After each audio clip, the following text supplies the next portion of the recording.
नमस्कार प्यारे दोस्तों, आप सभी का वेदांत क्लासेस के यूट्यूब चैनल पर बहुत बहुत स्वागत है। आज से हम हिंदी शिक्षण विधियां शुरू कर रहे हैं और ये क्लासेस बैक टू बैक रहेगी। परीक्षा तक जो भी परीक्षाएं आपकी है, यूपी टेट है, आने वाली सी टेट है, उन सब में उपयोगी तो है ही। शिक्षण विधियां एक ऐसा पार्ट हो गया है जो हिंदी के साथ जुड़ चुका है और टीचिंग जो भी एग्ज़ाम्स है जॉब के लिए, वो सभी मेथडोलॉजी वहाँ पर दी जाती है। तो क्वेश्चन करेंगे, क्वेश्चन के साथ में आंसर करेंगे। आपको आंसर सबमिट करना है। चलिए पहले प्रश्न से शुरू करते हैं। काव्य शिक्षण में निम्न में से किसका महत्व है? काव्य का मतलब है यहाँ पर गान, मतलब गाना।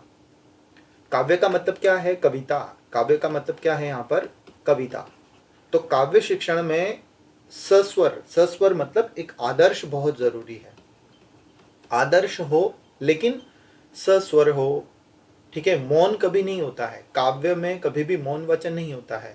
बोध प्रश्न, विचार विश्लेषण, इसका महत्व है लेकिन उतना नहीं है। क्यों? क्योंकि विचार विश्लेषण तो गद्य में आ जाता है, मौन भी अधिकतर गद्य में रहता है। ममता जी गुड इवनिंग।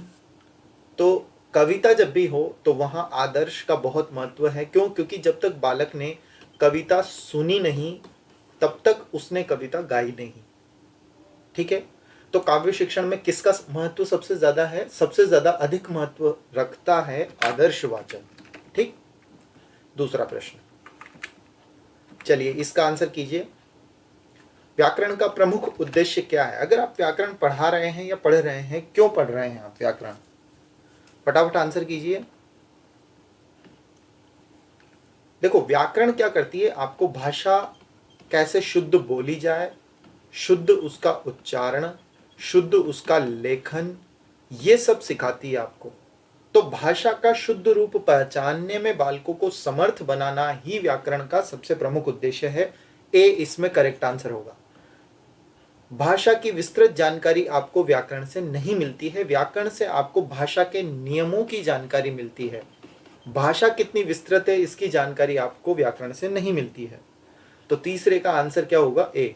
चलो देखते हैं। भाषा के वास्तविक स्वरूप का ज्ञान आप व्याकरण से करते हैं, लेकिन प्रमुख उद्देश्य आपका यही है कि भाषा के शुद्ध रूपों को पहचान जाए और बालक उसमें समर्थ हो।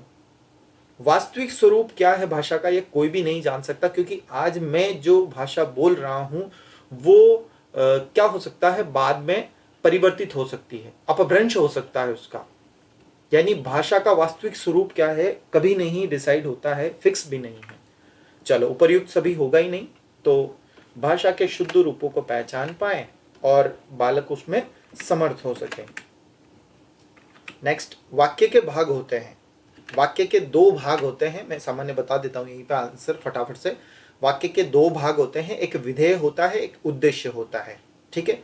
एक विधेय होता है, एक उद्देश्य होता है। वाक्य के दो भाग या दो भेद बताए गए, यानी दो अंश होते हैं ना। हाँ बिल्कुल, सी करेक्ट आंसर है।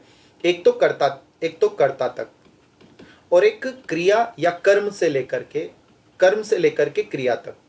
जैसे राम का भाई श्याम, ठीक है। या फिर श्याम बाजार जाता है, तो श्याम तो हो गया यहाँ पर कर्ता, और बाजार जाता है ये उसका हो गया विधेय।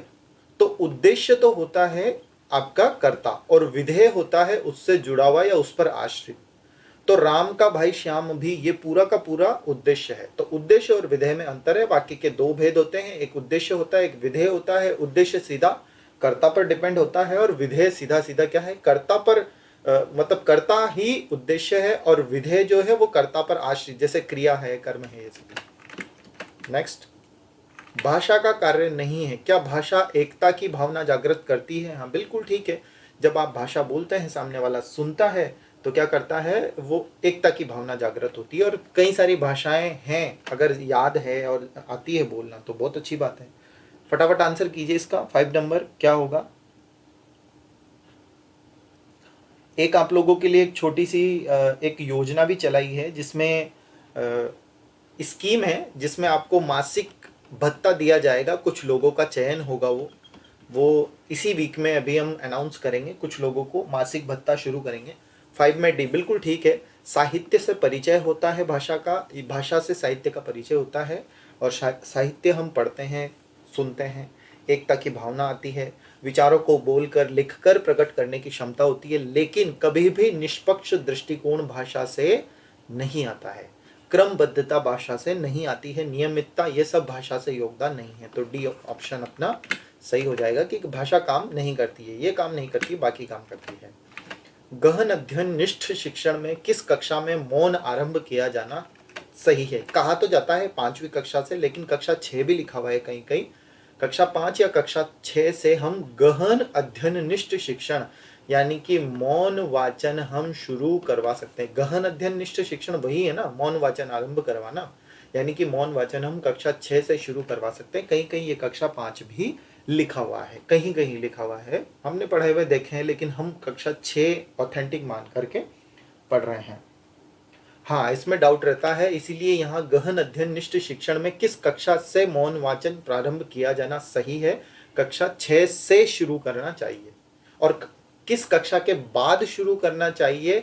तो कक्षा 5 के बाद शुरू करना चाहिए। कक्षा 5 के बाद और कक्षा 6 से, तो से और बाद में इतना सा अंतर है। अगर वहाँ प्रश्न बनता है कि किस कक्षा के बाद शुरू करना चाहिए तो 5, और किस कक्षा से शुरू करना चाहिए तो कक्षा 6 से।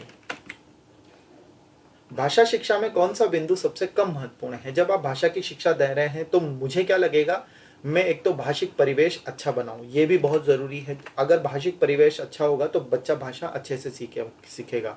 पाठ्य सामग्री भी ये बहुत महत्वपूर्ण मानी जाती है, लेकिन भाषा की शिक्षा देते समय परीक्षाओं का कोई भी महत्व नहीं है। साथ में बिल्कुल सही बताया, परीक्षाएं ये महत्वपूर्ण नहीं है। हाँ, भाषिक अभ्यास जितना ज़्यादा होगा, अभ्यास से ही भाषा का विकास होता है। भाषा जन्म जरूर अनुकरण से लेती है, लेकिन विकास हमेशा किससे होगा? विकास अभ्यास पर ही निर्भर है। जितना ज़्यादा अभ्यास होगा उतना ज़्यादा विकास होगा। तो भाषिक परिवेश अच्छे से अच्छा हो, भाषा का अभ्यास अच्छे से अच्छा कराया जाए और उसकी पाठ्य सामग्री में भाषा के तत्वों को अधिकतर डाला जाए तो वो भाषा सीख पाएगा, परीक्षाएं नहीं। ठीक है, तो सी ऑप्शन यहाँ पर करेक्ट हो जाएगा। परोपकार शब्द, ऐसा परोपकार शब्द एक ऐसा है जिसे आप दिखा नहीं सकते।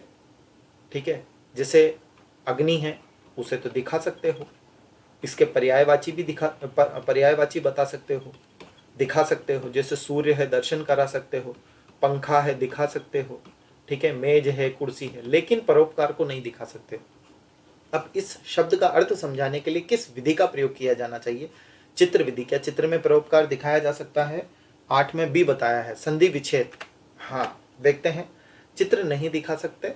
अर्थ कथन करके, अर्थ कथन मतलब इस शब्द का कोई अर्थ नहीं निकाला जा सकता कि अर्थ निकाल करके दे दिया जाए या बता दिया जाए। या परोपकार शब्द अपने आप में ही दूसरों का उपकार करना है, पर धन उपकार, यानी कि हम इसे संधि विच्छेद करके ही पढ़ा सकते हैं। अर्थ कथन वो होता है जहाँ एक कठिन शब्द को किसी कथन में डाल दिया जाए अर्थ करके। ठीक है, विलोम शब्द, परोपकार का विलोम शब्द बताने में और समस्या हो जाएगी। परोपकार को समझाना है, न कि विलोम शब्द पढ़ाने हैं। तो फिर यहाँ संधि विच्छेद सबसे अच्छा तरीका है। बी ऑप्शन बिल्कुल ठीक है, पर दूसरों का उपकार करना, ये बहुत अच्छे से समझ में आ जाएगा। पर यानी दूसरों का उपकार, किससे बालक अच्छे से समझ पाएगा। पठन का पहला स्तर है, आपको पता है LSRW, मॉन्टेसरी कहते हैं LSWR। अगर पठन का पहला स्तर जानना है तो सबसे पहले आप बच्चों को क्या पढ़ाएंगे? चित्र पढ़ाएंगे। चित्र पढ़ाने से बालक पहले चित्रों को पढ़ेंगे, ये क्या है, ये बंदर है, ये अनार है, ये आम है, इस तरह से। तो चित्र पठन सबसे बेस्ट होता है, पहला स्तर ही चित्र पठन माना जाता है। चित्र पठन ना हो तो फिर वर्ण पठन आपको देना है। फिर वर्ण पठन के बाद में, चित्र के बाद में आते हैं वर्ण, वर्ण के बाद आते हैं शब्द, शब्द के बाद में आते हैं वाक्य। ठीक है, तो पठन का पहला स्तर ही माना गया है चित्र पठन। और ये चित्र पठन किसके लिए है? शेष अवस्था में बालक जो होते हैं, प्रारंभिक अवस्था के जो बालक हैं, उनके लिए चित्र पठन होता है। ठीक है, तो 9 में सी करेक्ट आंसर होगा।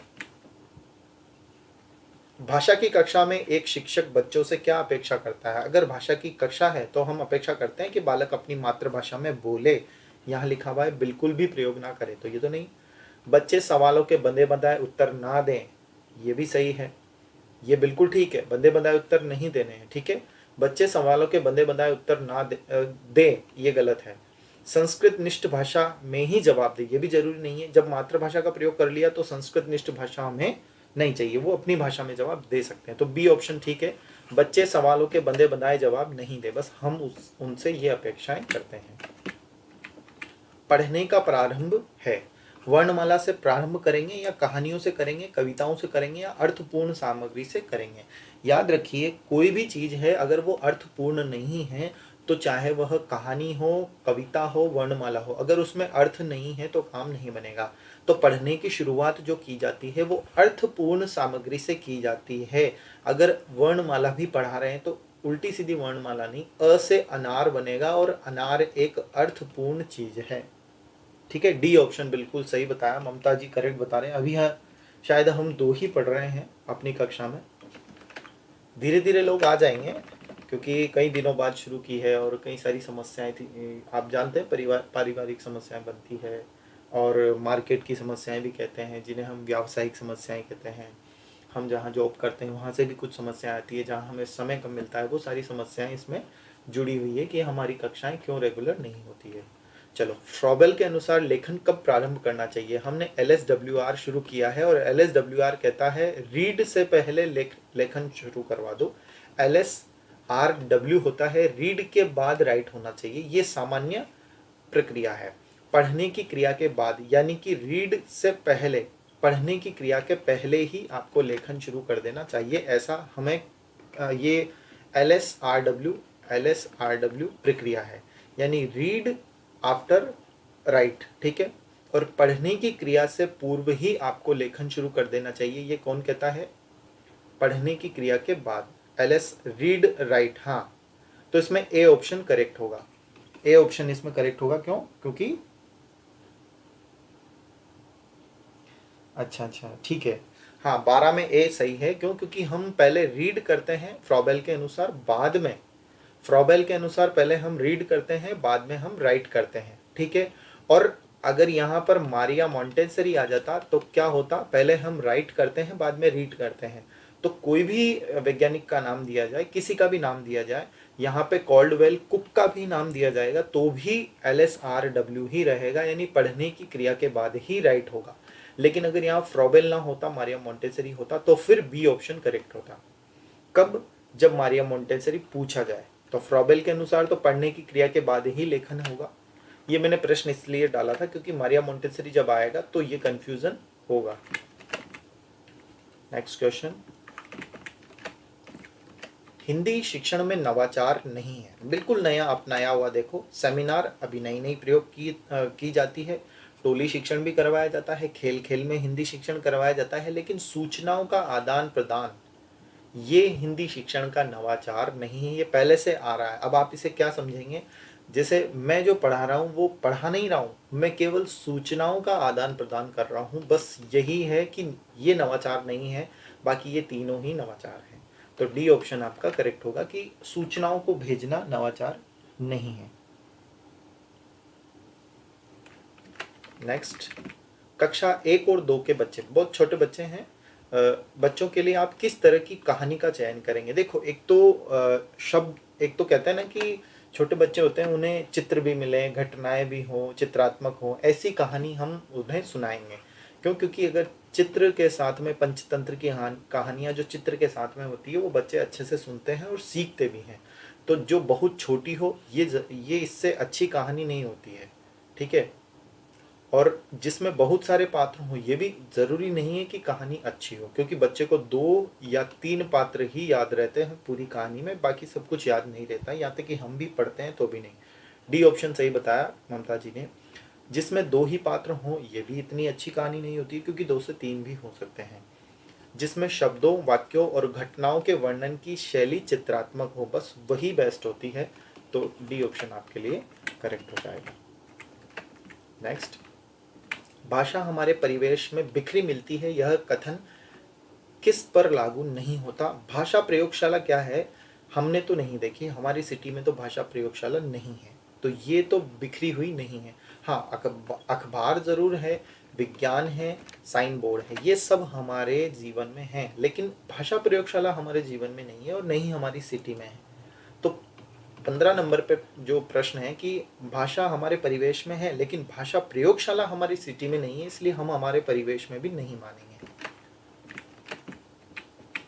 नेक्स्ट क्वेश्चन देखिए, मौखिक अभिव्यक्ति के समय होने वाली त्रुटियों पर बार बार टोकने से, अगर बालक मौखिक त्रुटि कर रहा है और अगर आप उसे बार बार टोकेंगे तो देखते हैं क्या होता है, बच्चों की त्रुटियां खत्म हो जाती है। ऐसा बिल्कुल नहीं होता। टोकने से बच्चे की त्रुटि कम नहीं होती, वो खुद ही बोलना बंद कर देता है। सी बताया है ममता जी ने, बिल्कुल सही है। वैसे तो बच्चे अपनी त्रुटियों के कारण को समझ जाते हैं, ये भी नहीं है, ये भी नहीं है। बच्चे धीरे धीरे ही खामोश होने लग जाते हैं। अगर हम उन्हें मौखिक अभिव्यक्ति के समय, जब वो बोल रहे हैं उसी समय अगर उन्हें त्रुटियों पर बार बार टोकेंगे तो फिर वो शर्मा करके या फिर किसी और कारण से वो बोलना ही बंद कर देंगे। ठीक है, बच्चों के भीतर आत्मविश्वास तो बढ़ ही नहीं सकता है। सी ऑप्शन करेक्ट होगा। कंप्यूटर एक शिक्षण के लिए वरदान है या अभिशाप है, कायाकल्प है या दुर्गति है? तो हम जानते हैं ये एक वरदान है और आप पढ़ ही इससे रहे हैं। भाषा शिक्षण, किसी भी तरह का शिक्षण पढ़ रहे हैं आप, ये शिक्षण कंप्यूटर से ही कर रहे हैं। भाषा की न्यूनतम पूर्ण सार्थक इकाई वाक्य ही है। उक्त कथन कहा है कि अगर आपको भाषा पढ़नी है और न्यूनतम मतलब सबसे छोटी इकाई वाक्य बताया है। क्यों बताया है? क्योंकि पूर्ण क्यों? क्योंकि वाक्य से ही हम किसी चीज का अभिव्यक्त कर सकते हैं। तो 18 में लगाया है आपने बी, आचार्य विश्वनाथ। ये गलत है, पतंजलि ने भी नहीं कहा है, ये शर्मा जी ने कहा है। ये बात शर्मा जी ने ये बात कही है, देवेंद्र शर्मा जी ने, कि वाक्य के द्वारा ही हम अपनी बात को अभिव्यक्त कर पाते हैं। चलिए कोशिश करते हैं। मान लीजिए मैंने कहा खाना।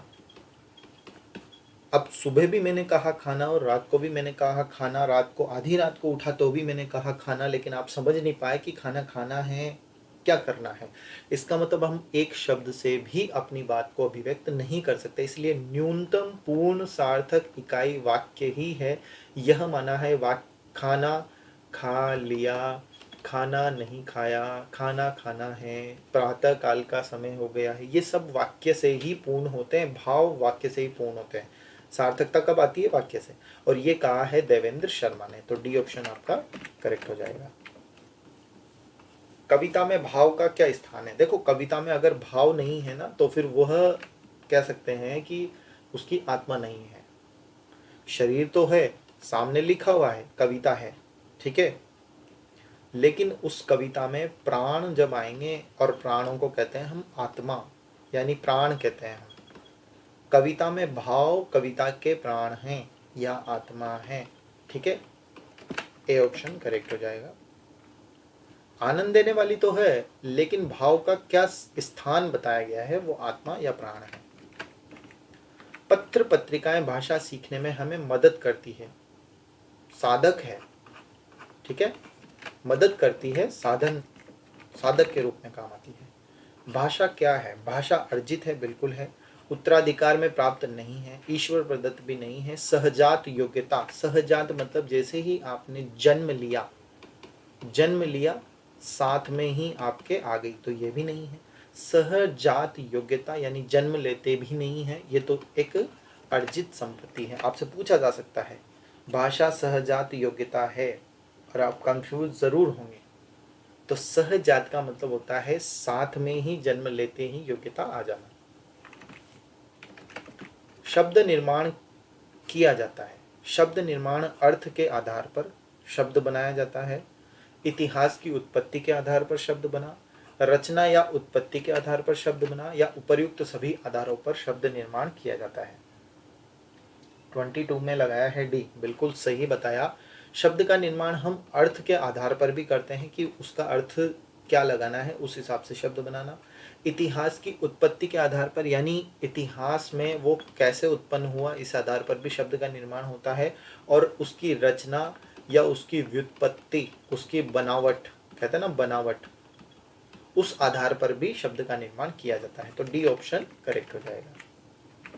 मौन वाचन में से भाषा शिक्षण की विधि है। अगर आप मौन वाचन करवा रहे हैं, चुप रह करके पढ़ा रहे हैं, तो शिक्षण की विधि है, भाषा शिक्षण की विधि है, भाषा पढ़ा रहे हैं।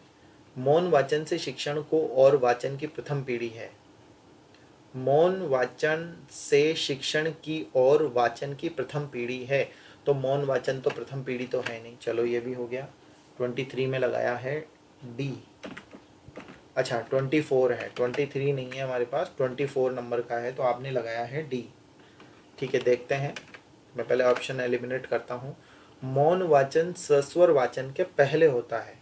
हाँ ये सही है, लेकिन हमें भाषा शिक्षण करवाना है, इसलिए मौन वाचन सस्वर वाचन के पहले तो होता है, लेकिन समवेत वाचन के बाद होता है। मौन वाचन सस्वर वाचन के पहले नहीं होता, सस्वर और समवेत वाचन के बहुत बाद में होता है, यानी सबसे अंत में होता है, तो ये भी गलत हो गया।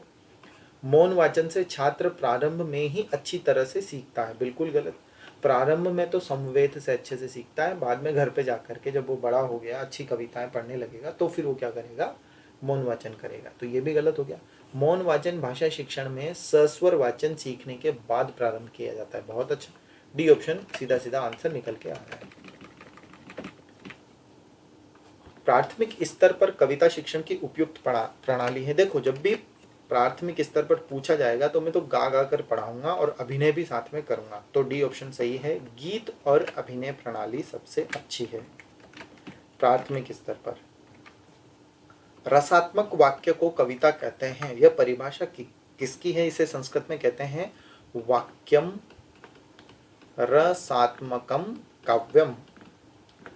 वाक्यम रसात्मकम काव्यम आचार्य विश्वनाथ की यह परिभाषा है कि रस वाले वाक्य को ही कविता कहते हैं। जिसमें रस है ना, उस वाक्य को आप कविता कह सकते हैं, यानी वाक्यम, जिस वाक्य में रसात्मकम रस है वही कविता कहलाएगी। तो आचार्य रामचंद्र शुक्ल नहीं है, जॉनसन हो ही नहीं सकता, हैरिस नहीं है, तो आचार्य विश्वनाथ की यह उक्ति है, वाक्यम रसात्मकम काव्यम। ठीक है, 27 में आंसर आ जाएगा आपका ऑप्शन सी। 27 के बाद 28 नंबर डाल देते हैं। निश्चय ही अनुकरण द्वारा सीखने में मदद मिलती है। बिल्कुल ठीक है, अगर आप अनुकरण नहीं करेंगे तो सीख ही नहीं सकते हैं। यह कथन किसका है? आपने पढ़ा होगा कि कहा जाता है कि स्वस्थ मस्तिष्क में ही स्वस्थ शरीर निवास करता है, या स्वस्थ शरीर में ही स्वस्थ मस्तिष्क निवास करता है।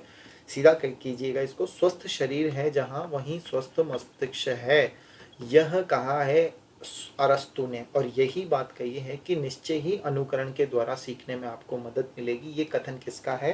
अरस्तु का है। ऑप्शन सी यहाँ पर करेक्ट है। तैयारी अच्छे से करते रहिए, जो हमने पढ़ा था 1 साल पहले वही पढ़ते रहिए। हमने जून में स्टार्ट की थी अपनी कक्षाएं, जून 2020 में स्टार्ट की थी हमने, तब अप्रैल मई में कर ली थी, तब से हमने अभी तक जो पढ़ा है वही रामबाण है। हाँ, 1-2 प्रश्नों को बाउंस कर सकते हैं, वो किसी के भी हाथ में नहीं होते हैं, लेकिन अगर आप इतना भी पढ़ते हैं, बहुत छोटी आपकी किताब बनी होगी, आपकी नोटबुक बहुत छोटी बनी होगी, उसे पढ़ते रहिए। चलिए, तो यह अरस्तु का कथन है, स्वस्थ शरीर में स्वस्थ मस्तिष्क। अगला प्रश्न, भाषा की प्रकृति नहीं होती है, भाषा अर्जित तो है लेकिन प्रत्यक्ष नहीं है, अनुकरण जन्य तो है, परंपरागत भी है। परंपरागत मतलब कैसे? आपके परिवार की भाषा और आपकी भाषा, फिर आपके आने वाली पीढ़ी की भाषा, यानी परंपरा से तो चली आ रही है, लेकिन पैतृक संपत्ति नहीं है, यानी पिता को जो मिला वैसे का वैसे आप बोलने लगे, ऐसा जरूरी नहीं है। तो बी ऑप्शन ऐसा है, भाषा की प्रकृति पैतृक नहीं होती है। हाँ, सही बताया बी ऑप्शन यहाँ। नेक्स्ट, अब थोड़े प्रश्न भाषा के बारे में आएंगे, तो मैं इसी प्रश्न से सारी चीजें समझाऊंगा आपको। भाषा है अभिव्यक्ति उपागम। हाँ, मैं अपनी बात को आप तक पहुंचा रहा हूँ, आप अपनी बात को मुझ तक पहुंचाइए। विचार उपागम, हाँ मैं अपने विचारों को भी पहुंचा रहा हूँ। सामाजिक उपागम, हाँ अब मैं सामाजिक सोशल भी हूँ इससे, यानी कि भाषा क्या है, अभिव्यक्ति उपागम भी है, विचार भी है और सामाजिक भी है। याद रखें, अपने मन के विचारों को सामने वाले तक प्रस्तुत करने के माध्यम ही भाषा कहलाती है। और भाषा एक बस है, याद रखना, भाषा क्या है? एक बस है, एक साधन है जो आपके विचारों को दूर तक ले जाती है, दूसरे तक ले जाती है। भाषा मनुष्य से अर्जित है, परिवर्तनीय है, एक जैसी नहीं रहती है, परंपरा से तो है लेकिन फिर भी पैतृक नहीं है। अंतर हो गया तीनों चीजों में। विचार वातावरण जनित है, याद रखना, ये वातावरण जनित है, जैसा आपका वातावरण वैसी आपकी भाषा। ये सामाजिक तो है लेकिन पारिवारिक नहीं है, परंपरागत तो है लेकिन पैतृक नहीं है। ठीक है, इतनी सारी बातें। भाषा के बारे में ये भी याद रखें कि भाषा क्या है। भाषा विचारों का आदान प्रदान है, विचार विनिमय का साधन है, और याद रखें एक महत्वपूर्ण बात, ज्ञान प्राप्ति का साधन भी भाषा ही है। ये महत्वपूर्ण है। मैंने कहा दो चीजें तो समझ में आ गई कि अपनी बात को दूसरों तक पहुंचाना और विचार विनिमय, अपने विचारों को आदान प्रदान करना, और विचारों का आदान प्रदान के साथ में विनिमय के साथ में ज्ञान प्राप्ति का साधन भी क्या है, भाषा ही है। वो आपको नेक्स्ट क्वेश्चन से क्लियर होगा। ये देखो, निम्न में से भाषा नहीं है। तो भाषा विचारों का आदान प्रदान है, विचार विनिमय का साधन है, और ज्ञान प्राप्ति का साधन है। अगर आप में भाषा नहीं है, आपने भाषा नहीं सीखी है, और संसार में भाषा नहीं है, तो एक दूसरे को ज्ञान भेजा नहीं जा सकता, तो लिया भी नहीं जा सकता। तो ज्ञान प्राप्ति का साधन भी क्या है, भाषा ही है। तो ठीक है, डी ऑप्शन होगा कि इनमें से कोई भी नहीं है ऐसा जो भाषा निम्न में से नहीं है, उपरोक्त में से कोई नहीं है। ठीक है, भाषा भाष धातु से बनता है, जिसका मतलब होता है बोलना या भाषण करना। ठीक, अगला है भाषा उच्चारण अवयवों से उच्चरित यादृच्छिक ध्वनि प्रतीकों की वह व्यवस्था है जिसके द्वारा एक समाज के लोग अपने भावों को, अपने विचारों को आदान प्रदान करते हैं। ये मैंने पहले वाला क्वेश्चन इस परिभाषा से बनाया है। तो यहाँ पर जो आपका आंसर होगा वो देखो, मैं आपको सिखाता हूँ। मैंने आपसे कहा था कि जब भी आपको अपनी बातों को दूसरों तक पहुँचाना है, विचारों का आदान प्रदान करना है, तो कितनी भोली बात है ये। अब इस भोली बात को हमने भोलानाथ तिवारी के साथ में जोड़ लिया है। ठीक है, एक मैंने आपको बताया था चतुर्वेदी, यानी कि आपके वर्णों, आपके जो भी वर्ण होते हैं वो संसार में फैल जाते हैं। तो इसका मतलब कि हमारे जो भाषा है, हमारे जो अवयव हैं वो कभी नष्ट नहीं होते। ये किसने कहा है, ये सीताराम चतुर्वेदी ने कहा। यानी संसार गूंगों की विराट बस्ती होने से बच गया। ये किसने कहा था, सीताराम चतुर्वेदी ने।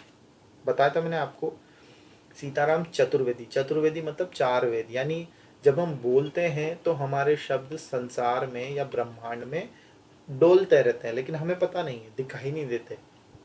तो सीताराम चतुर्वेदी ने कहा कि यह संसार गूंगों की विराट बस्ती होने से बच गया अगर भाषा नहीं होती तो ये तो कहा सीताराम चतुर्वेदी ने। और भोलानाथ तिवारी ने बहुत भोले मन से कहा कि अपने विचारों का, अपने भावों का आदान प्रदान करना यही है।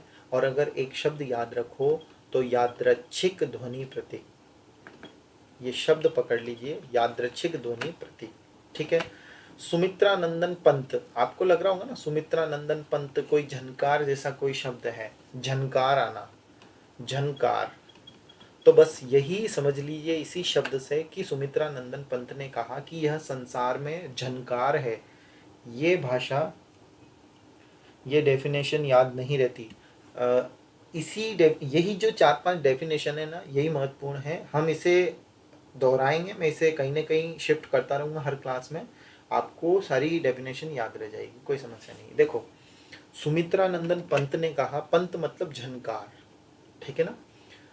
इन्होंने कहा कि यह जो भाषा है ना वो संसार का संगीत है, नादमय स्वरूप है, ध्वनि का संगीत है, आपके हृदय की झनकार है। ये किसने कहा, पंत ने। भोलानाथ तिवारी ने बड़े भोले मन से कहा कि हम अपनी बातों को एक दूसरे तक पहुंचाते हैं, वही आपके लिए भाषा है। चतुर्वेदी कहते हैं, 4 वेदों में ऐसा कहा गया है कि हमारे शब्द संसार में गूंजते रहते हैं और हमें सुनाई नहीं देते। रिफ्लेक्शन तो होता है लेकिन हमें सुनाई नहीं देते, वो मतलब बाहर हैं, चले गए हैं ब्रह्मांड में। तो यह गूंगों की विराट बस्ती होने से बच गया अगर ऐसा नहीं होता तो ऐसे याद रखें। तिवारी हो गया, चतुर्वेदी हो गया, पंत हो गया। ठीक है, अब मैं आपको स्वीट की परिभाषा बताता हूँ। बहुत अच्छी परिभाषा है स्वीट की। इन्होंने एक शब्द दिया है जिसका नाम है ध्वन्यात्मक। इन्होंने कहा है जो भाषा है ना वो ध्वन्यात्मक शब्दों का प्रकटीकरण है। जो आपने ध्वनि निकाली है ना वो जब प्रकट होंगे ना बस वही आपकी भाषा है। तो स्वीट महोदय ने कहा है ध्वन्यात्मक। सीताराम चतुर्वेदी ने कहा है कि 4 वेद कहते हैं कि वर्ण कभी मरता नहीं। तो यह नहीं मरता, इसीलिए यह संसार गूंगा होने से बच गया। भोलानाथ तिवारी बड़े भोले मन से कहते हैं हमने अपने विचार आदान प्रदान किए, ये यादृच्छिक ध्वनि है। और स्वीट कहते हैं कि ध्वनि को प्रकट करना यानी ध्वन्यात्मक प्रकटीकरण ही भाषा है। चलो, चारों परिभाषाएं मैंने आपको बता दी है। नेक्स्ट, याद हो जाएगी, कोई मुश्किल नहीं आएगी इसमें। निम्न में से असत्य कथन बताइए। भाषा उत्पन्न नहीं की जा सकती, ये बिल्कुल सही कथन है। भाषा उत्पन्न नहीं होती है, भाषा तो सीखी जाती है, पैदा नहीं कर सकते। भाषा चिर परिवर्तनशील है, ये भी सही है। भाषा का कोई मानक स्वरूप नहीं होता है। अगर ऐसा नहीं है ना, तो आप और मैं एक जैसी भाषा बोल ही नहीं सकते हैं, चाहे एक ही स्कूल में पढ़ते हों। तो भाषा का मानक स्वरूप होता है, ठीक है। अगर मानक चिन्ह नहीं होंगे तो हम वर्णमाला क्यों सीखेंगे? तो सी ऑप्शन ऐसा है जो असत्य है। प्रत्येक भाषा निश्चित भौगोलिक क्षेत्र में होती है, जैसे एमपी, यूपी, सभी जगह अलग अलग। 4 में सी आंसर करेक्ट है। भाषा आद्यंत सामाजिक वस्तु है, यानी आज भी सामाजिक है, पहले भी सामाजिक थी और आगे भी सामाजिक ही रहेगी। नेक्स्ट देखिए, भाषा के निम्न में से कौन सा स्वरूप राजकीय कार्यों में प्रयुक्त होता है? जो राजकीय कार्यों में प्रयुक्त होता है वो हमारी राजभाषा होती है, ठीक है। राष्ट्रभाषा कभी भी राजकीय कार्य में प्रयुक्त नहीं होती है। राष्ट्रभाषा को ऑप्शनल प्रयोग किया जाता है, लेकिन राजकीय कार्य की भाषा हमेशा राजभाषा होती है, ठीक है। भाषा के 4 रूप होते हैं: मातृभाषा, क्षेत्रीय भाषा, राजभाषा, राष्ट्रीय भाषा। कई लोग अंतर्राष्ट्रीय भाषा भी बताते हैं, लेकिन आपको 4 ही याद रखनी है: मातृभाषा, राजभाषा, राष्ट्रीय भाषा, एक क्षेत्रीय भाषाएं भी होती है, या फिर क्षेत्रीय को अगर मातृभाषा रख सकते हैं तो अंतर्राष्ट्रीय चौथे नंबर पे आ जाती है। तो भाषा के लगभग 4 रूप हैं: मातृ, राज, राष्ट्र और अंतर्राष्ट्रीय। और हमारे भारत की राष्ट्रभाषा कोई है ही नहीं, राजभाषा है हिंदी, ठीक है। हिंदी भारत की राजभाषा है। तो 5 में ए करेक्ट आंसर हो जाएगा।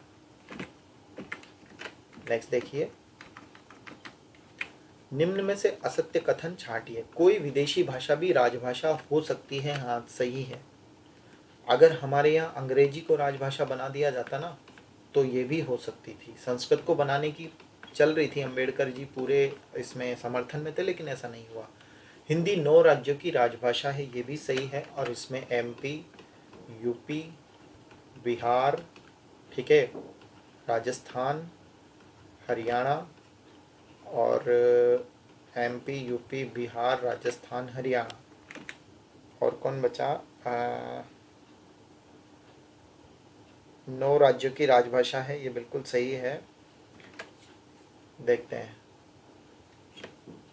छत्तीसगढ़, ठीक है, बिहार के साथ में ये, एमपी के साथ में छत्तीसगढ़, बिहार के साथ में झारखंड, 2 ये और हो गए। 9 स्टेट अभी ध्यान नहीं आ रहे, राजस्थान, हरियाणा, यूपी, बिहार, एमपी, ठीक है। 4 स्टेट तो अपने आसपास के हो गए, 2 ये साथ में हो गए, बिहार, झारखंड, एमपी के साथ में छत्तीसगढ़, ठीक है। और देखते हैं, हिंदी 2 केंद्र शासित प्रदेशों की द्वितीय राजभाषा है, ये भी बिल्कुल सही कथन है। 2 केंद्र शासित प्रदेश कौन कौन से हैं जिनकी सेकेंड लैंग्वेज इन्होंने क्या रखी हुई है? राजभाषा हिंदी रखी हुई है। एक तो चंडीगढ़ है, चंडीगढ़ जो है उसकी भी राजभाषा सेकेंड वाली हिंदी रखी गई है, ठीक है। और एक है अंडमान निकोबार, अंडमान निकोबार, इन दोनों की भी क्या है, सेकेंड लैंग्वेज क्या रखी हुई है? हिंदी रखी हुई है। संवैधानिक दृष्टि से भारत में हिंदी का रूप राष्ट्रभाषा का है, बिल्कुल गलत है, ये राजभाषा के रूप में है संवैधानिक रूप से। और संविधान में भाग 17 में इसको स्थान दिया गया है। 22 भाषाओं में हिंदी का स्थान है: डोगरी, बोडो, संथाली, मैथिली, ठीक है ना, कन्नड़, तमिल, तेलुगु, हिंदी, उर्दू, मराठी, ठीक है ना, और अंग्रेजी, ये सभी इसमें 17 भाषाएं हैं। और 14 सितंबर को 14 सितंबर को हिंदी दिवस मनाया जाता है। और 14 सितंबर 1949 को हिंदी दिवस के रूप में से शुरू हुआ, यानी हमने हिंदी को राजभाषा के रूप में स्वीकार किया। संवैधानिक दृष्टि से है इसका महत्व, ठीक है। अब फिर से याद रखो, विदेशी भाषा भी राजभाषा हो सकती है। हिंदी 9 राज्यों की राजभाषा है, जिनमें एमपी, यूपी, बिहार, झारखंड, छत्तीसगढ़, राजस्थान, हरियाणा, ये तो है ही, बाकी भी हैं। दो केंद्र शासित प्रदेश हैं जिनकी सेकंड लैंग्वेज उन्होंने हिंदी रखी हुई है, अंडमान निकोबार और चंडीगढ़, और एक दिल्ली ऐसा केंद्र शासित प्रदेश है जिसकी खुद की भी राजभाषा है, दिल्ली। याद रखना, दिल्ली भी केंद्र शासित प्रदेश है जिसकी भी राजभाषा हिंदी ही है। तो एक केंद्र शासित प्रदेश की राजभाषा, दो की सेकंड लैंग्वेज उसने हिंदी रखी हुई है, और 3 राज्य ऐसे हैं जिन्होंने अपनी सेकंड लैंग्वेज को हिंदी बनाया हुआ है। सोचो, गुजराती चलती है, महाराष्ट्री चलती है, गुजराती, महाराष्ट्री और पंजाबी चलती है पंजाब में। अब इन भाषाओं के अलावा और भाषाएं नहीं हैं 3 राज्यों की, वो अपनी फर्स्ट लैंग्वेज गुजराती, मराठी और पंजाबी रखते हैं, सेकंड वाली उन्होंने राजभाषा हिंदी रखी हुई है। ठीक है। भारत का संविधान जो है, राष्ट्रभाषा का संविधान में उल्लेख नहीं है। हाँ, ये जरूर है कि इसे अंग्रेजी को रखा जा सकता था लेकिन नहीं रखा। अंतिम बात इसमें ये याद रखें यही लिख देता हूँ मैं, राष्ट्रीय एकता में सहायक होती है। कोई भी भाषा जो होती है वो राष्ट्रीय एकता में सहायक होती है। अगर राजभाषा नहीं बनती तो फिर ये राष्ट्रीयता जो हम देख रहे हैं आज बहुत मुश्किल थी। अदर स्टेट जो जितने भी हैं वो अपनी अपनी भाषाएं चलाते, अपने अपने राष्ट्रीय जो मातृभाषाएं हैं उनका प्रचार करते, तो एकता नहीं रह पाती। ठीक है।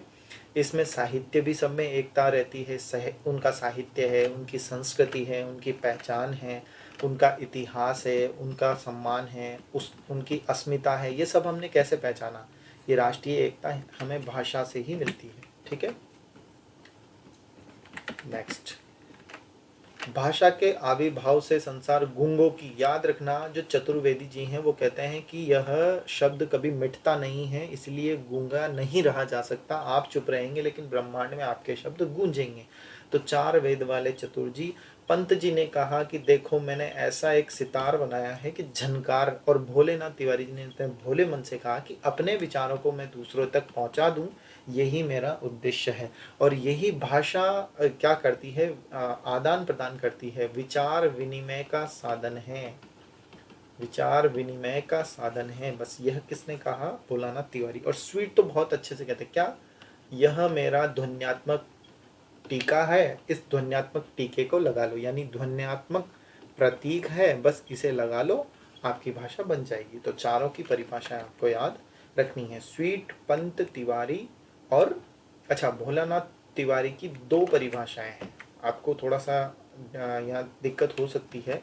भोलानाथ तिवारी की 2 परिभाषाएं हैं। एक तो विचारों को आदान प्रदान करने वाली, जिसमें एक शब्द जोड़ा था मैंने, यादृच्छिक ध्वनि प्रतीक, जो आपको इच्छित है, यानी यहाँ पर जो आपको जरूरत है वो आपने क्या किया, आपने शब्द जरूरत है वो विचार आपने मन में लाए और उनसे बोल लिया। एक इन्होंने एक बात और कही है, मुख से निकली, मुख निसृत, निसृत मतलब निकलने वाली, जो भी ध्वनि है ना, बस वही आपके लिए क्या है? भाषा है। यानी मुख से निकली हुई निसृत यादृच्छिक ध्वनि प्रतीक ही विश्लेषण करना, अध्ययन करना ही भाषा है, ऐसा भी इन्होंने कहा है। तो केवल 4 ही लोग बहुत महत्वपूर्ण हैं, अगर इनकी परिभाषा याद रहे तो बेस्ट। जिस भाषा को देश का बहुसंख्यक वर्ग बोलता है वह उस राज्य की राष्ट्रभाषा बन जाती है। लेकिन हमारे यहाँ हिंदी को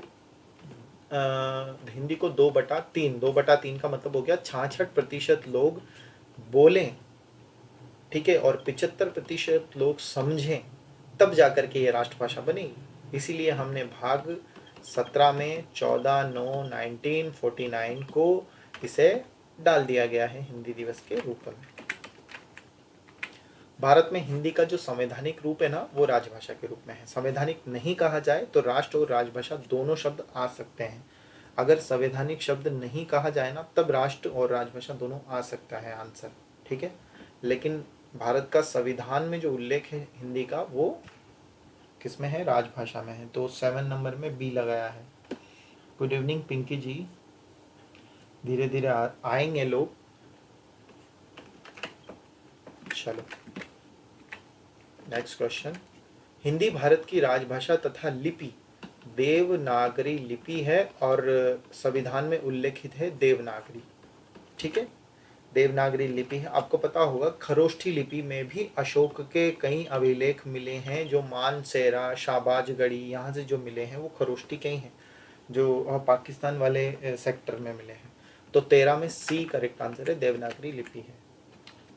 मातृभाषा का क्या अर्थ है? देखो, मातृभाषा का मतलब होता है जो माँ की भाषा है वो, लेकिन अगर यहाँ ऑल आंसर होता तो पिता की भाषा, परिवार की भाषा, माता की भाषा, ये सभी भाषाएं हो जाती आपके माँ, पिता, परिवार, इन सब की भाषा ही समाज की भाषा भी मातृभाषा होती। लेकिन यहाँ एक और ऑप्शन होता फिर ऑल, तो फिर सभी की भाषा हो जाती। तो सामान्य रूप से माँ की भाषा बोली जाती है, लेकिन यहाँ आ जाए मातृभाषा का अर्थ है परिवार, माँ, पिता, उपरोक्त सभी, तो आपका आंसर क्या होगा? उपरोक्त सभी, क्योंकि सभी की भाषा। फिर यहाँ पर समाज की भाषा को आप अपने मातृभाषा नहीं कह सकते, ठीक है। हालांकि अभी का जो वर्ग है वो समाज की भाषा को भी मातृभाषा कहता है, लेकिन आपको ध्यान रखना है माँ के द्वारा बोले जाने वाली भाषा या परिवार में बोली जाने वाली भाषा। मातृभाषा का अर्थ नहीं है परिवार, माँ, पिता और समाज, तो डी ऑप्शन करेक्ट हो जाएगा कि समाज के द्वारा बोले जाने वाली भाषा को हम मातृभाषा नहीं कहेंगे। देखो 4 प्रश्न फटाफट हो गए। भाषा है अभिव्यक्ति उपागम, विचार उपागम, सामाजिक उपागम, ये दोबारा रिपीटेड है।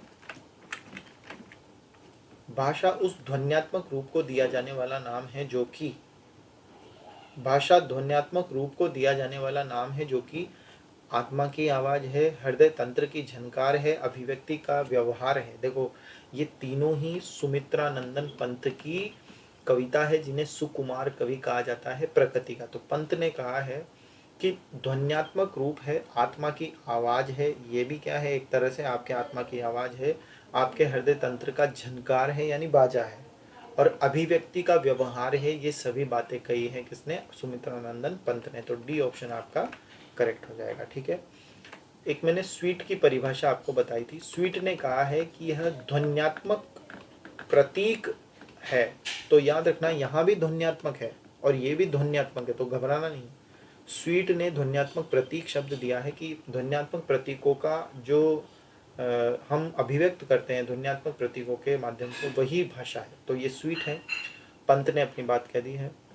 भोलानाथ तिवारी ने बड़े भोले मन से कहा है कि विचारों का आदान प्रदान करना, अपने मुख से निसृत करना, बातों को बोलना, यही क्या है? भाषा है। एक चतुर्वेदी जी हैं, चतुर्वेदी, और इनका नाम है पूरा नाम सीताराम चतुर्वेदी। तो राम जी हैं, सीताराम चतुर्वेदी।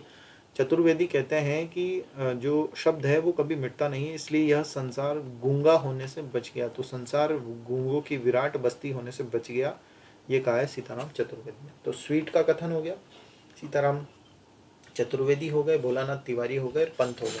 इन चारों की परिभाषाएं याद रखनी है और ये चारों याद रह जाएंगे। फिर मैं आपको आगे ब्रिटानिका शब्दकोश की परिभाषा बताऊंगा।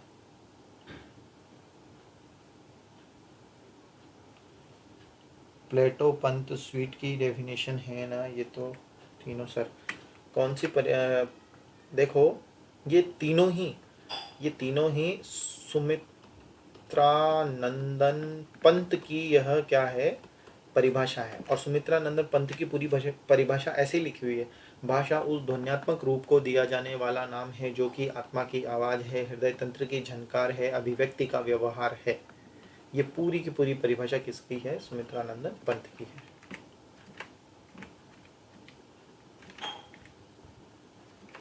भाषा सदैव होती है जन्मजात अर्जित, कभी कभी अर्जित, कभी कभी जन्मजात, एवं भी दोनों, तो हमेशा ही अर्जित होती है, कभी जन्म से नहीं आती है, ठीक है।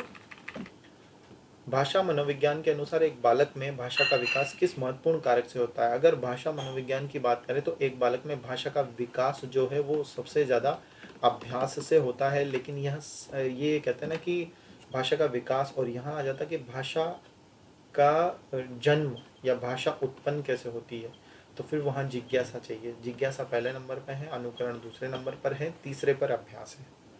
तो यहाँ क्या आंसर होगा? सी ऑप्शन होगा। यानी कि हमें भाषा का विकास करने के लिए, भाषा मनोविज्ञान के अनुसार एक बालक में भाषा का विकास करने के लिए अभ्यास बहुत ज़रूरी है। तो वैसे तो सभी कारक हैं, किंतु भाषा विकास में महत्वपूर्ण योगदान किसका है? अभ्यास का है, ठीक है। जिज्ञासा से क्या होगा? भाषा का जन्म होगा। अनुकरण से क्या होगा? अनुकरण से शब्द भंडार बढ़ेगा, उच्चारण करेगा बालक और शब्द का जन्म होगा। तो भाषा का जन्म होना और अनुकरण से शब्द का उच्चारण करना, शब्द का जन्म होना और अभ्यास से उसका विकास होना, डेवलपमेंट होना, तो तीनों का योगदान स्टेप बाय स्टेप होता चला जाता है। नेक्स्ट, बालक में भाषा का जन्म निम्न में से किस सोपान के द्वारा होता है? अभी अभी मैंने बताया, जन्म होगा जिज्ञासा से, शब्द का उच्चारण करेगा वो बालक भाषा में, मतलब जन्म होगा जिज्ञासा से, शब्द उच्चारण करेगा अनुकरण से और भाषा का विकास होगा अभ्यास से। तो ए ऑप्शन करेक्ट है। भाषा का जन्म, जिज्ञासा बहुत जरूरी है। आप भी तभी सीखेंगे जब जिज्ञासा होगी, वरना नहीं सीखेंगे। एक बालक में भाषा उपागम के लिए महत्वपूर्ण है, ये भी जरूरी। तो पहले जिज्ञासा, फिर अनुकरण, फिर अभ्यास। ठीक है, ये जरूरी है। जाने के लिए जिज्ञासा, अनुकरण, अभ्यास जरूरी है। भाषा मनोविज्ञान के अनुसार एक बालक में भाषा जन्म से विकास तक के सोपान क्या है? तो पहला ए, फिर बी, फिर सी, तीनों ही है। भाषा मनोविज्ञान के अनुसार एक बालक में भाषा जन्म से विकास तक के सोपान, यानी जन्म लिया, जिज्ञासा से, अनुकरण, अभ्यास से, तीनों ही सोपान महत्वपूर्ण है। रिपीट प्रश्न है, यानी डी ऑप्शन करेक्ट होगा। बालक पहला सार्थक शब्द कब बोलता है? तो 11 से 12 माह में पहला सार्थक शब्द बोलता है और जैसे ही 1 वर्ष का होता है 2 से 3 शब्द बोलने लग जाता है। जैसे ही 18 माह का या 2 वर्ष का होता है 2 से 3 शब्दों के वाक्य तक बोलने लग जाता है। ठीक है, तो 11 से 12 माह का बालक सार्थक शब्द बोलने लग जाता है। जैसे ही 1 साल का होता है 2 से 3 शब्द बोलने लग जाएगा, सार्थक होंगे 2 से 3 शब्द। जैसे ही 2 साल का होगा या 18 माह से ऊपर का होगा, 2 शब्दों के क्या करेगा, वह वाक्य बना करके बोलने लग जाएगा। और जैसे ही 5 वर्ष का होगा, भाषा का विकास लगभग ठीक प्रकार से हो जाएगा और वह लिखना भी शुरू कर देगा, पढ़ना भी शुरू कर देगा, लिखना भी शुरू कर देगा। ठीक है, और 6 से 9 वर्ष के बालक के बारे में कहा जाता है चित्रों के माध्यम से वस्तुओं को देख करके सब कुछ सीखता है। और 5 वर्ष के बालक में 90% मानसिक विकास हो जाता है। 12 वर्ष के बालक में लगभग 12 वर्ष के बालक के बारे में कहते हैं, नहीं, 5 वर्ष के बालक में 50%, आधा विकास, आधे से ज़्यादा। और 12 वर्ष के बालक में 90% और 16 वर्ष के बालक में 100%। ठीक, और इसके बारे में तो जीन पियाजे ने भी कहा है, जीन पियाजे ने कहा है कि बालक का आधा विकास हो जाता है। ठीक है, और थॉर्नडाइक इस बारे में क्या कहते हैं? थॉर्नडाइक के बालक का कहते हैं थॉर्नडाइक कि 3 से 6 वर्ष का बालक अर्ध स्वप्न में रहता है। ये थॉर्नडाइक का कथन है। मानसिक आधार के अनुसार भाषा होती है। देखो, दिमाग की बात की जा रही है यहाँ। मानसिक आधार यानी 2 आधार होते हैं। जैसे भाषा के 2 आधार होते हैं, एक तो क्या होता है, एक सामाजिक आधार है जिसे कहते हैं अनिवार्य, यानी एक मानसिक आधार है, यानी कि आपका दिमाग वर्क करेगा और आपका दिमाग अंदर है, बाहर तो दिखाई नहीं देता है, तो इसे कहते हैं आंतरिक। एक आधार होता है आंतरिक, एक आधार होता है बाह्य। एक आधार जो दिमाग में चल रहा है उसी को कहते हैं आंतरिक या मानसिक, और एक आधार होता है जो बाहर चल रहा है, जो सांसारिक, भौतिकी, बाहर दुनिया में चल रहा है। मानसिक आधार को अनिवार्य कहा जा सकता है। बिल्कुल, आपके दिमाग में है, वो मानसिक है तो अनिवार्य भी है, वो ज़रूरी है। ये नहीं है तो आपके दिमाग में भाषा कैसे बनेगी? और जो भौतिकी है वो आपकी इच्छा है, आपको लगा मुझे ये भाषा नहीं सीखनी है, तो आपने क्या किया, उसे ऐच्छिक बना दिया। समझ गए? भाषा के 2 आधार हैं, एक आधार होता है दिमाग वाला, एक आधार होता है बाहर वाला। बाहर वाला ऑप्शनल होता है, मुझे ये लैंग्वेज नहीं सीखनी, आज तक मैं इंग्लिश नहीं गया सीखने, बस उतनी ही सीखी है जितना हम खा पी सकते हैं, आपस में अपनी बातों को शेयर कर सकते हैं, बस उतना ही सीखा है। इसके अलावा बाकी फिर क्या हुआ, मुझे ऐच्छिक था कि मुझे नहीं सीखनी है, इसलिए मैं नहीं सीखा, अपने अनुसार सीखा हमने। तो बाह्य, भौतिक, ऐच्छिक एक प्रकार होता है मानसिक आंतरिक अनिवार्य एक प्रकार होता है, और मैंने पूछा है मानसिक, इसी को ही अनिवार्य कहते हैं। ए ऑप्शन करेक्ट है। फिर से बना है, भौतिक आधार के अनुसार भाषा बाहरी होती है। जो बाह्य है, ऐच्छिक, ऐच्छिक तो है ही, बाह्य भी है, ऐच्छिक भी है, तो सी ऑप्शन हो जाएगा। देखो, एक तो ऑप्शनल भी है और दूसरा भौतिकी है, यानी बाहर की है। तो जो 13 नंबर का क्वेश्चन है उसमें आंसर क्या हो जाएगा आपका? ऑप्शन सी हो जाएगा।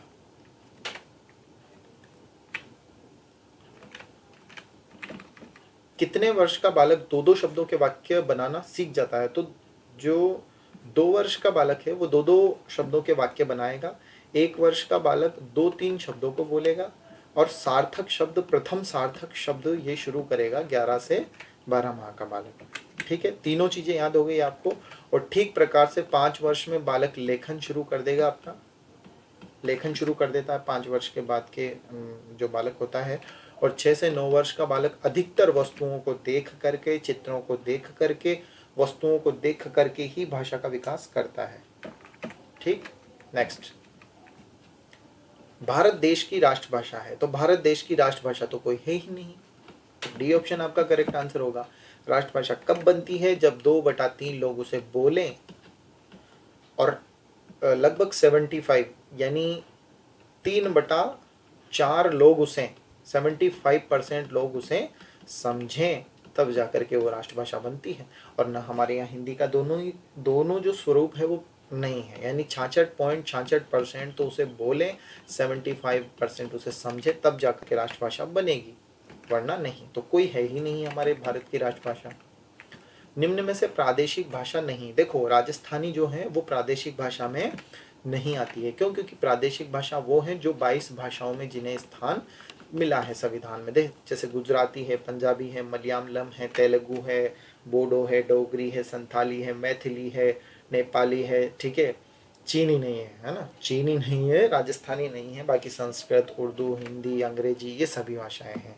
तो राजस्थानी को स्थान नहीं दिया गया है। और अभी आपके जो यूजीसी नेट का एग्ज़ाम होता है उसमें जो जो भाषाएं हैं वो सभी प्रादेशिक भाषाओं के अंतर्गत ही ली जाती हैं। हालांकि बहुत सारी भाषाएं हैं, लेकिन 22 भाषाओं को स्थान दिया गया। आप तो ये याद रखें, भाग 17, और हमारी हिंदी के लिए 14/9/1949 को याद रखें, 14 सितंबर को हिंदी दिवस मनाया जाता है। भारतीय संविधान में राष्ट्रभाषा का उल्लेख है क्या? संशोधन करके जोड़ दिया है, बिल्कुल नहीं। ज्ञात नहीं, ये भी नहीं। असत्य, सत्य, तो ये असत्य कथन है। भारत में राष्ट्रभाषा का उल्लेख है ही नहीं। ठीक है, देखो, भारत में, हमारे संविधान में, भारत में या भारतीय संविधान में राष्ट्रभाषा का उल्लेख नहीं है, राजभाषा का उल्लेख है। तो ये क्या कथन है? असत्य कथन है ये। ठीक है, 14 सितंबर को हिंदी दिवस मनाया जाता है क्योंकि भारत में पहली बार हिंदी आई थी, भारत राष्ट्रभाषा बनी, भारत राजभाषा बनी। सी ऑप्शन बहुत अच्छा है। क्यों? क्योंकि हमने भाग 17 में देखा, 14 सितंबर 1949 को हमने क्या किया? हिंदी को राजभाषा घोषित किया। उसके बाद में अनुच्छेद 343 जोड़ा, 343 जोड़ा, 343 जोड़ करके जो 8वीं अनुसूची थी, भाग 17 अनुसूची 8, अनुसूची 8 में 22 भाषाओं का उल्लेख है, वहां पर इन्हें डाला गया है 343। ठीक है, अनुच्छेद 343। राजस्थानी प्रादेशिक भाषा के रूप में नहीं है क्योंकि इसका उल्लेख संविधान में है, इसका उल्लेख संविधान में नहीं है। राजस्थान में जनसंख्या अधिक है, राजस्थान में कई बोलियां हैं। नहीं, देखो, प्रादेशिक भाषा जब बनती है जब संविधान में उसका उल्लेख होता है, तो इसका उल्लेख संविधान में है ही नहीं। तो बी ऑप्शन यहाँ पर ठीक है। चलिए, इसका आंसर कीजिए आप फटाफट से।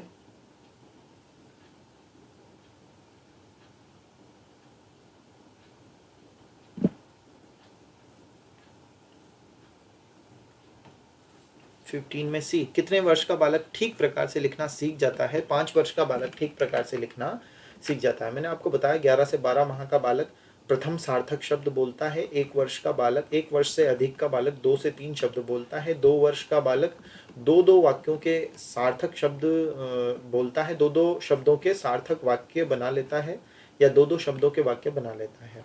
5 वर्ष का बालक लेखन प्रारंभ कर देता है या ठीक प्रकार से लिखना शुरू कर देता है। और 6 से 9 वर्ष का बालक चित्रों के माध्यम से अपनी भाषा का विकास कर रहा होता है। देख करके अधिकतर विकास करता है, सुन करके तो करता ही है, देख करके ज़्यादा करता है।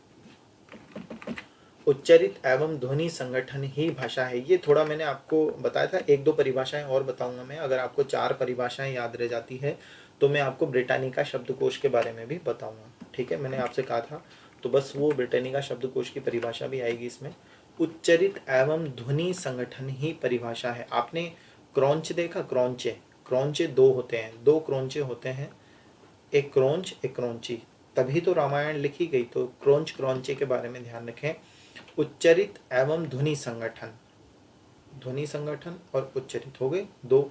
तो क्रॉन्चे की परिभाषा है डी ऑप्शन, ध्यान रखें।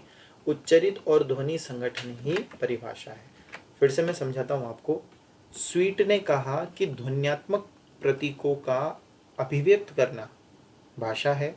सुमित्रानंदन पंत ने कहा हृदय तंत्र की झनकार है, आत्मा की आवाज है, विचारों को अभिव्यक्त करने का माध्यम है।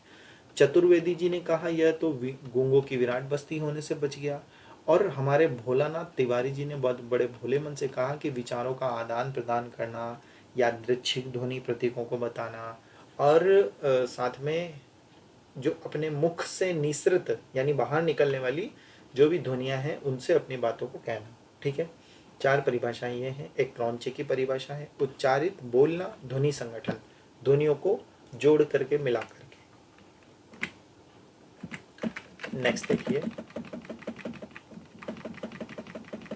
हिंदी के लिए कौन सा कथन सही नहीं है? 14 सितंबर 1949 को हिंदी भारत की राजभाषा बनी, सत्य है। प्रतिवर्ष 14 सितंबर को हिंदी दिवस मनाते हैं। अनुच्छेद 343 में हिंदी राष्ट्रभाषा नहीं है। अनुच्छेद 343 में हिंदी राजभाषा है। तो आपके लिए क्या ऑप्शन है जो असत्य है हिंदी के लिए? 343 अनुच्छेद तो है लेकिन राष्ट्रभाषा ना होकर के राजभाषा के रूप में उसे स्थान दिया गया है। और अनुसूची 8 में इसका उल्लेख है, भाग 17 में 22 भाषाओं का उल्लेख है, अनुसूची 8 में 22 भाषाओं का उल्लेख है। अब अंतिम में आपको ब्रिटानिका शब्दकोश की परिभाषा बताऊंगा। प्रश्न अंतिम नहीं है। भाषा ध्वनि प्रतीकों या संकेतों की ऐसी मान्य व्यवस्था है। अब देखो यहाँ पर आता अगर यादृच्छिक ध्वनि प्रतीकों की, तो अगर ये यादृच्छिक शब्द आता तो बड़े भोले मन से आप भोलानाथ तिवारी लगाते, लेकिन यहाँ यादृच्छिक शब्द नहीं है। तो भाषा ध्वनि प्रतीकों या संकेतों की ऐसी मान्य व्यवस्था है जिसके द्वारा एक समाज के लोग आपस में विचार विमर्श करते हैं। तो विचार विमर्श अगर आता तो भी आप भोलानाथ तिवारी ही लगाते, लेकिन यहाँ समाज के लोगों के बारे में कहा गया है तो ब्रिटानिका शब्दकोश में ये लिखा है। ठीक है, अब 6 परिभाषाएं हो गई। एक तो क्रॉन्चे की हो गई, एक ब्रिटानिका शब्दकोश की हो गई, जो समाज के लोग आपस में अपने विचार विमर्श करते हैं उनके बारे में बताया है। अब मेरा थोड़ा गला बैठ गया, लेकिन मैंने ये पूरा ये कंप्लीट सेशन बनाया है आज का, जिसमें हम 63 प्रश्न लगभग करेंगे। अंतिम प्रश्न शायद, निम्न में से भाषा बिंब का सही क्रम है? हमें पता है कि भाषा बिंब, सबसे पहले आपको क्या लगता है, आप सुनते हैं या देखते हैं? पहले आपके भाषा बिंब का सही क्रम है श्रव्य दृश्य विचार शब्द। चलो देखते हैं, विचार दृश्य श्रव्य शब्द। ठीक है, शब्द देखो, पहले शब्द नहीं बनेगा, शब्द से पहले आपके दिमाग में विचार आते हैं।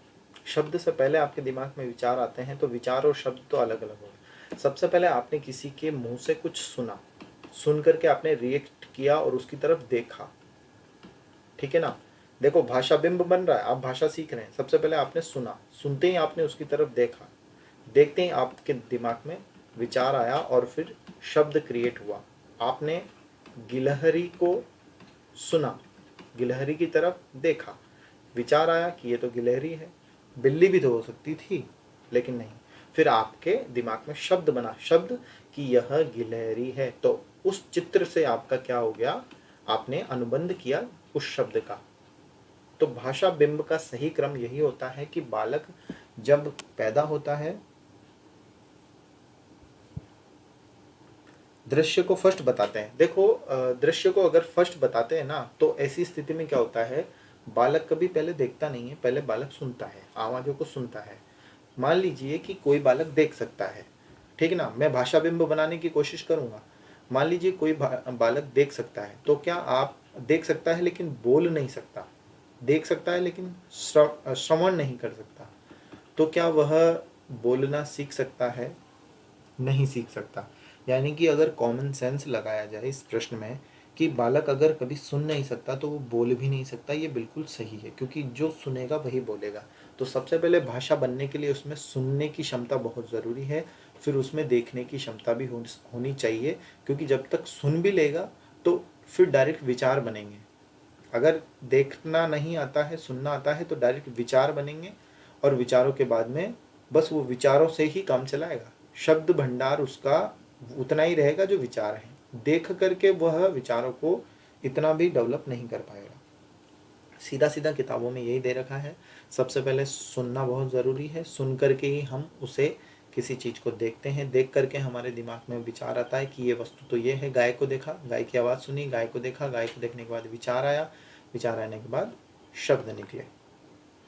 ठीक, चलो ए ऑप्शन यहाँ पर करेक्ट हो गया। भाषा बिंब की उपयोगिता क्या है? देखो, भाषा बिंब से क्या होता है? भाषा का विकास होता है। जैसे देखने से, सुनने से, विचार करने से, शब्दों से भाषा का विकास होता है। भाषा व्यवहार में आती है और भाषा स्थायी भी रहती है, स्थायित्व रहता है। अंतिम प्रश्न है, भाषा बिंब की उपयोगिता क्या है? और यहाँ पर भाषा का विकास, डेवलपमेंट, श्रव्य, दृश्य, विचार, शब्द। डेवलपमेंट होगा, ठीक है। भाषा व्यवहार में आएगी, आप सुनोगे वही बोलोगे, देखोगे वही आप बोलोगे, देखोगे, ठीक है। जो सुनोगे देखोगे वही विचार आएंगे और उन्हीं शब्दों का आप प्रयोग करोगे बार बार। तो व्यवहार में भी वही आती है। और भाषा स्थायित्व भी तब बनती है जब हम सुनेंगे, देखेंगे, विचार करेंगे, तभी स्थायी बनेगी, वरना इन बिंब के बिना स्थायी होना भी संभव नहीं है। तो भाषा के बिंब के 4 होते हैं भाषा बिंब: शब्द, दृश्य, विचार और शब्द, ठीक है। 63 क्वेश्चन हमने किए हैं। अब मैं इन्हें एग्ज़ाम की दृष्टि से मैं सेट कर रहा हूँ। इसके बाद में जैसे अभी हम इन्हें रेगुलर कर रहे हैं, हिंदी की क्लास में रेगुलर कर रहा हूँ, पेडालॉजी की, आपकी पेडागोजी की, मेथड्स की। इसके बाद मैं इनको और शॉर्ट कर दूंगा, यानी इन क्वेश्चंस को मैं 63 क्वेश्चंस को 25 कर दूंगा, शॉर्ट करके, उनका मैटर शॉर्ट करके। तो एग्ज़ाम टाइम पे हम इन्हें 1 डे 1 सब्जेक्ट कवर करेंगे एग्ज़ाम टाइम में। जैसे होगा ना कि हमारा एग्ज़ाम अभी 26 सितंबर को है, तो हम शुरू करेंगे 1 सितंबर को हिंदी की कंप्लीट, सुबह 9 बजे बैठेंगे, रात को 9 बजे तक पूरा कंप्लीट स्टडी करेंगे, ठीक है। सेकेंड डे हम हिंदी के लिए, हिंदी के साथ हिंदी ग्रामर के लिए बैठेंगे, पूरी ग्रामर कंप्लीट करेंगे। तो ऐसे में शॉर्ट शॉर्ट बना रहा हूँ एग्ज़ाम में प्रैक्टिस करने के लिए। तो 1 सितंबर को हिंदी की पेडागोजी की प्रैक्टिस, सेकंड को हिंदी ग्रामर की प्रैक्टिस, ठीक है। फिर साइकोलॉजी के लिए बना रहा हूँ 5 दिन प्रैक्टिस सेशन चलेगा उसका। 5 दिन क्यों? क्योंकि वो थोड़ा बड़ा मैटर है। जैसे 3 सितंबर, 4 सितंबर, 5 सितंबर, 6 और 7 ऐसे। तो फिर इसके बाद में स्टडी करने का मौका भी नहीं मिलेगा। चलो आज के लिए इतना काफ़ी है, मिलते हैं कल, ठीक है। मैसेज कर दूंगा टेलीग्राम पर, तो आ जाना लाइव। Thank you. शुभ रात्रि, शुभ रात्रि, शुभ रात्रि।